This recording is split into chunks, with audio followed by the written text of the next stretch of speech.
So, most people that go into business actually have no idea of how to value the business. Now, I'm going to say this. Most business owners are probably going to make more money on the exit than the money that they'll make along the way of running their business. Okay, so I'm going to do this clip on how to value a business and to give you some great distinctions by you increasing your business, what that actually means at the back end. And I'm sure this clip will help you take your business more seriously in growing for a future exit. So let's go through this. This is how you value a business. Write this down. You've got this thing here which has an acronym called EBITDA.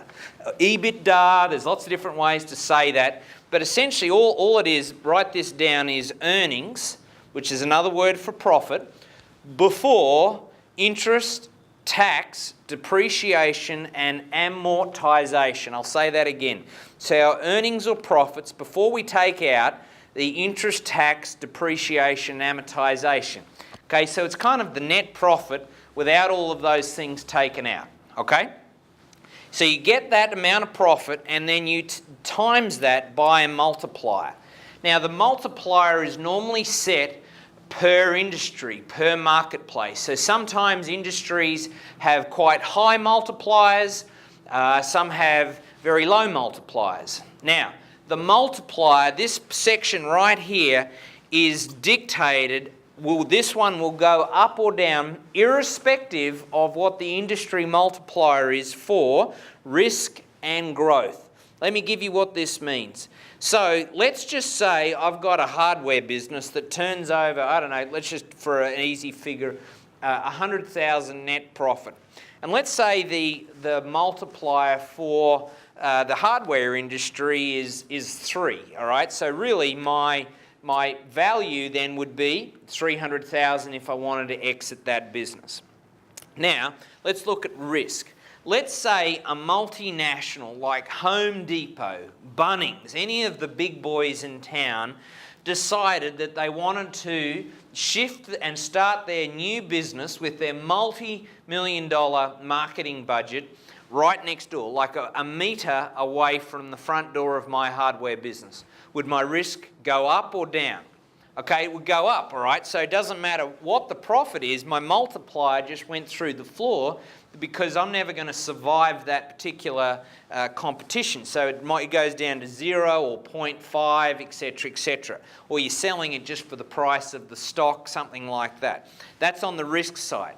On the growth side, let me say at the time of videoing this particular clip, the company that most of you guys know called Twitter, okay, the social media platform up here, has not made 1 cent of net profit. Not 1 cent of net profit, yet on the New York Stock Exchange, people are buying that particular stock because they've got confidence in Twitter because of the long-term growth. It's very much like Facebook. Facebook didn't make any money for the first X amount of years. It did eventually, but people were investing it for a long-term play.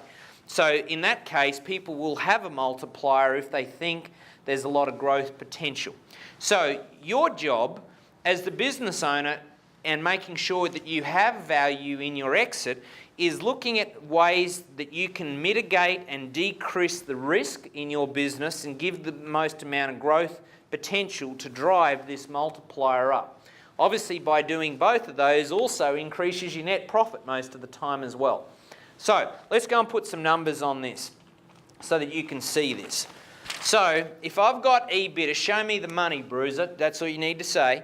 EBITDA, let's say I got 250. Now that could be 250 million, could be 250,000, it could be 25K. I'm just going to say these are all in $100,000 variables. I won't put the zeros on.